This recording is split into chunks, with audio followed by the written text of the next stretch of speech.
पुष्पेंद्र जी, हम 2 मई से वीर सावरकर काला पानी मुक्ति शताब्दी यात्रा में हम स्वतंत्र वीर ज्योति के साथ तो अंडमान से कोलकाता, कोलकाता से मुंबई होते हुए रत्नागिरी जाने वाले थे। लेकिन कोरोना महामारी के कारण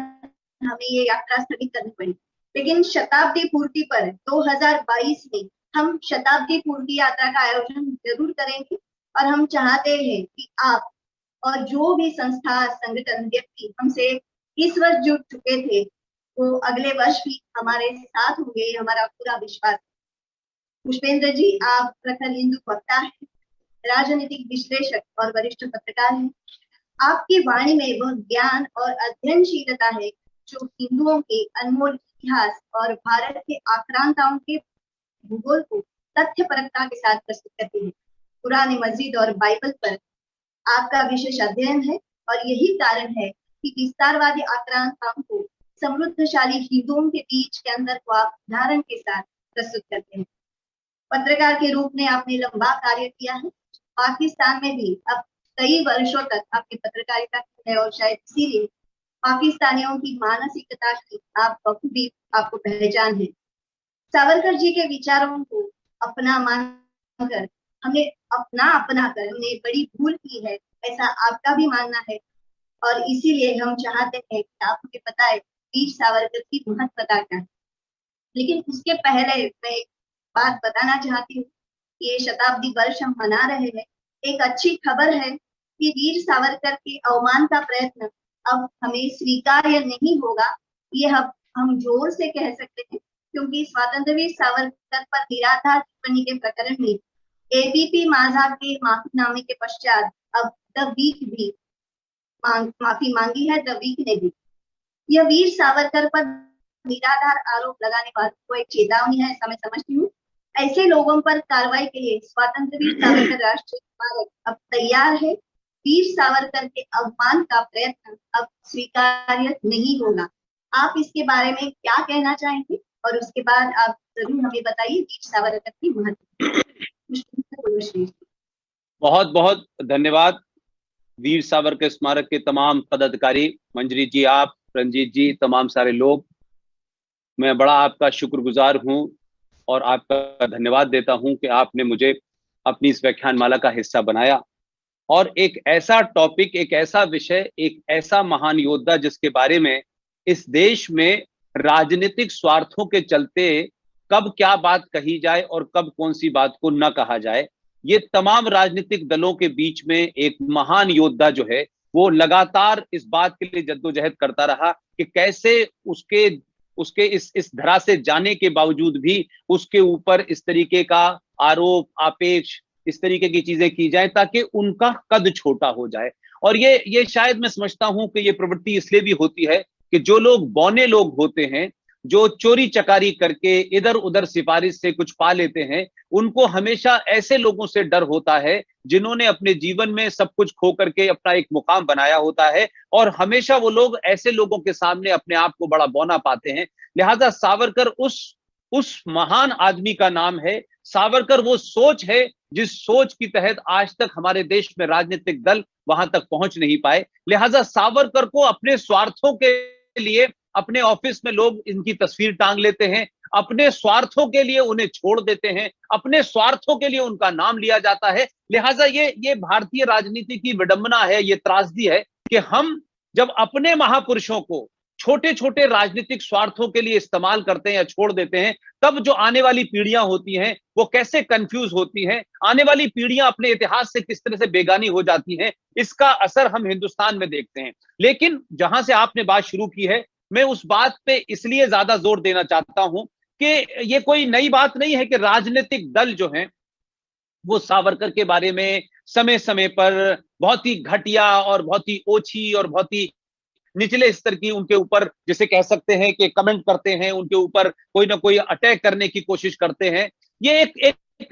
ये भी है कि जब आप कुछ नहीं कर सकते तो किसी महान आदमी के ऊपर तालिक पोथिए और अपना नाम बड़ा कर लीजिए। तो मुझे खुशी है कि सावरकर कम से कम वो शक्ति है कि आज भी लोग उनको गाली देकर के बड़ा बन जाते हैं। तो मैं मानता हूं कि राजनीतिक दलों से मेरी इसलिए बहुत ज्यादा वो नहीं कि उनको राजनीति करनी है, राजनीतिक स्वार्थ में मुझे मालूम है कि आज जो पार्टियां जिस तरीके से उनका उपहास करती हैं, या तो वो अपने नेताओं के बारे में नहीं जानती या अपने पूर्वजों के बारे में नहीं जानती। इसलिए मैंने कहा कि अगर सही मानों में लोगों को ये पता चल जाए कि आज जिस शख्स को वो गाली देते हैं, आज जिस शख्स पे वो आरोप लगाते हैं, कोई उनको माफी मांगने वाला बताता है, कोई ये कहता है साहब सरेंडर कर दिया, ये तमाम राजनीतिक तो हो सकती है, लेकिन उन राजनीतिक आकाओं से और इस देश में 70 साल जिस पार्टी ने राज किया कुल मिलाकर के कमोबोश डायरेक्टली इनडायरेक्टली, उस पार्टी की सबसे बड़ी नेता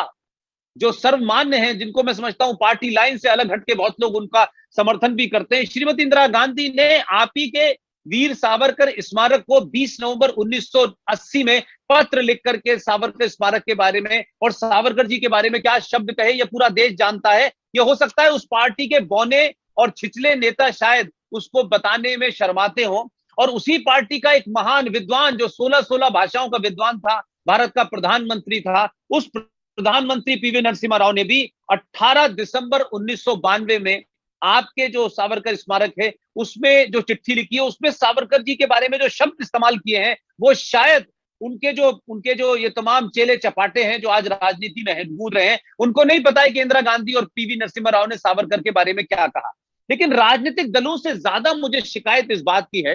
कि राजनीतिक दलों का अपना एक एजेंडा होता है, वो कुछ भी कह सकते हैं और आरोप भी लगाते हैं, माफी भी मांग लेते हैं, लेकिन इस देश का एक बहुत बड़ा सेक्शन ऑफ मीडिया जो शायद उन पार्टियों की झूठन पे पला है और उस झूठन से उसने काफी कुछ इख्तियार कर लिया है, काफी कुछ ताकत प्राप्त कर ली है, ऐसे लोग भी समय समय पर अपने राजनीतिक आकाओं को, जिनके माध्यम से उनके चैनल चलते हैं, मैगजीनें चलती हैं, या उनमें कुछ अपने निजी स्वार्थ होते हैं संगठनों का, वो भी सावरकर पे बीच बीच में हमला करते रहते हैं। मुझे याद है कि मैं मुंबई में था और आप लोगों के बीच बैठा था, उस वक्त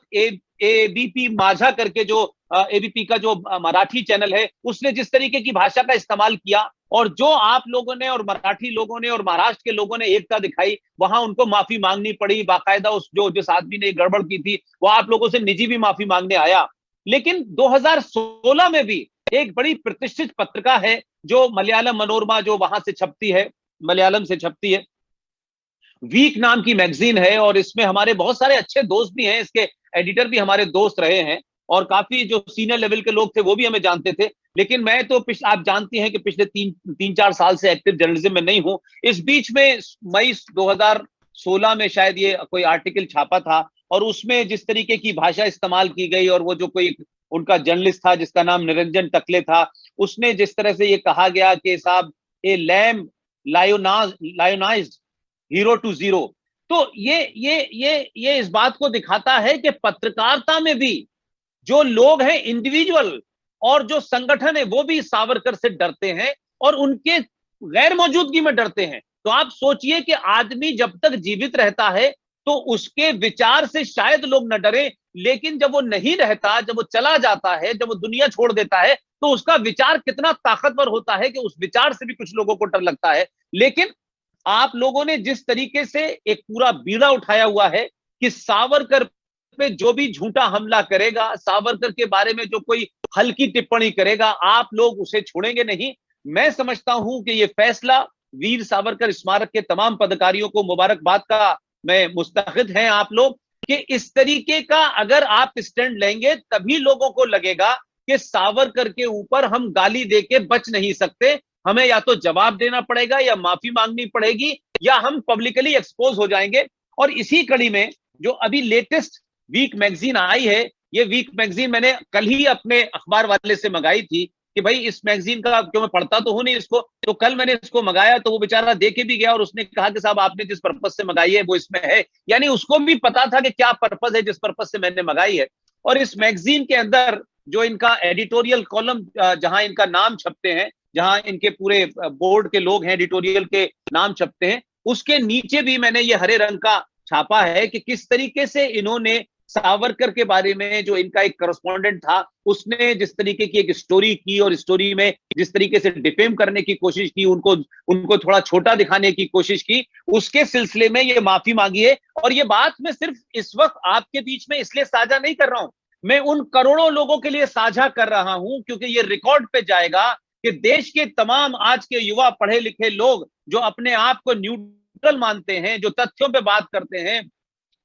जो फैक्ट एंड फिगर पे बात करते हैं, उनके रिकॉर्ड के लिए कि मलयालम मनोरमा की इंग्लिश मैगजीन वीक का ये जो वर्तमान एडिशन है, जिस एडिशन को आप कह सकते हैं कि ये एडिशन जो है इस वक्त इसकी डेट दी गई है इसके अंदर, मेरा ख्याल है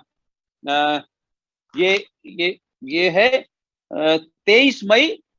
2021 का एडिशन है। और इसमें लिखा हुआ है, ये लिखे हुए एडिशन को इसलिए पढ़ रहा हूं ताकि लोग रिकॉर्ड पे ले लें, हो सकता है कि लोग भूल जाएं।